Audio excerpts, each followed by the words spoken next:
Hey there everyone, it's Pastel. So, I've got a lot of suggestions recently from members of my Discord.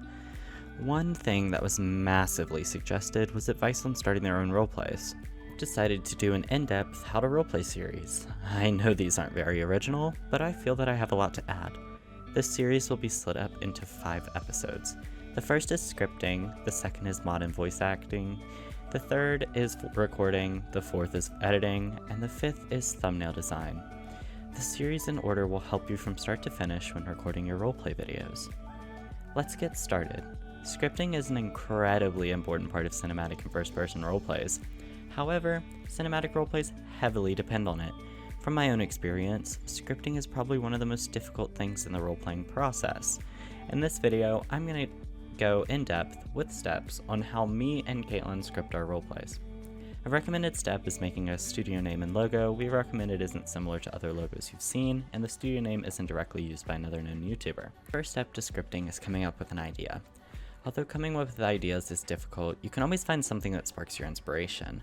For example, something you've seen in a movie, read in a book, or even experienced in person.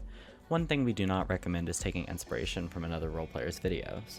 Inspiration for camera work, mod usage, etc. is okay, however we do not recommend becoming inspired from the series alone.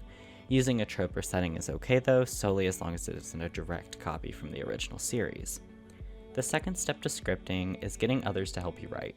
One thing that I and Caitlin recommend is getting people to help you write. For example, before Camp Conduct was even written, I had no one to help me write. That's where your friends come in. If your friends are interested in writing, you can ask them to help you. We don't recommend pestering your friends to join your studio though.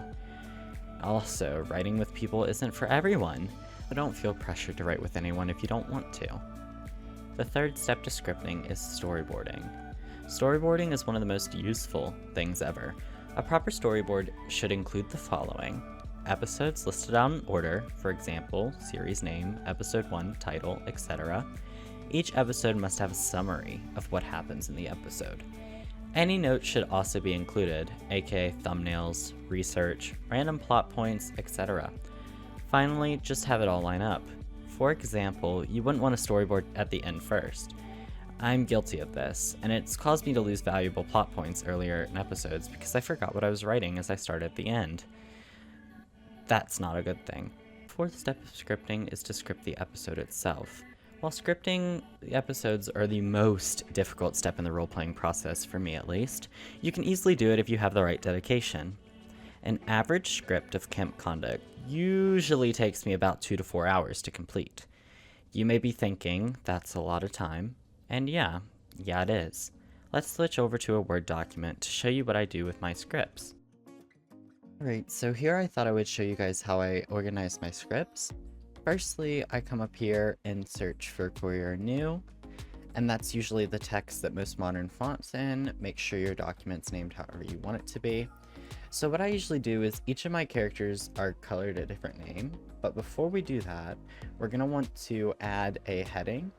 Heading 2 is the one I usually use, and I set the font to Courier New, and then if it's an interior scene, it's int. If it's an exterior scene, it's ext. For example, we'll use Pastel's house. Outside of it, ext Pastel's house, and then I usually put evening or something like that. So there's where my scene's set up. That's how when I go back to record, I know that this is going to be my exterior of Pastel's house. So usually I started off by centering, which you can hit Ctrl-Shift-E on your keyboard or this little button up here. So I usually click that, and I go to Courier New, and I bold it, and I usually say, for example, the group is, let me zoom in a little bit. The group is gathered by Pastel's, I usually, Pastel door, or something like that. So each of I always keep everything in the center. I feel like everything in the center allows me to read it better. So what I usually do is I italicize names. So we're gonna color combine the names. So for example, for Pastel, we're gonna use a light-ish, pink-ish color, even though we don't have it. So then I italicize pastel. And I do this for every character. You can mark that out of the outline. I do this for every character. So then I switch back to the black. And then usually in parentheses, I'll put the emotion. So pastel could be surprised. And then below it, I unbold, and then I do in quotation marks the line. So like, wow, guys, thanks for surprising me. Or something like that. So usually I do that, and that's kind of how I organize my scenes. Now, one thing that I like to do when scripting is I like putting the episode title, which I usually do that in heading 3. So we can switch this down to that and fix the font. And then I usually put heading 2, and then, for example, we can do camp conduct. Oh, shoot. For example, we can do camp conduct season 1 episode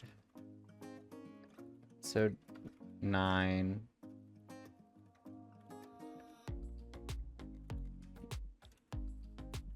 title. I usually always have that here so that when I go back to do my when I'm done with editing, I usually go and copy and paste the title into my video once it's ready to upload. So basically that's everything. You don't have to do it like I do it. Sometimes I'll go up here to where it's insert, and I'll put at the watermark, I'll put the series logo, just so it's more appropriated and it looks like professional. Now, you don't have to share this document whatsoever. You can share it with your voice actors if you'd like to, but this document is more so just personally for whoever's directing your roleplay and whoever's writing your roleplay to see what needs to be done and when. While my help may not be that good, that's what works for me and my writers. If you find something different you may find easier, then go ahead and do it. The 5th and final step is sending out lines to your voice actors. There are many options to send out lines to your voice actors. You can A, send them through Discord, B, send them in a Word document, or C, let them have access to your scripting document and let them record from there. Personally, I send all of them through Discord, but if you have that extra motivation, go ahead and do as you like. Hopefully this video helps. If it did, be sure to turn on that notification bell so you never miss an upload, and subscribe to my channel. I hope that you have a better grasp at scripting, and find this educational. Enjoy your night wherever you're from. Bye bye, thanks for watching.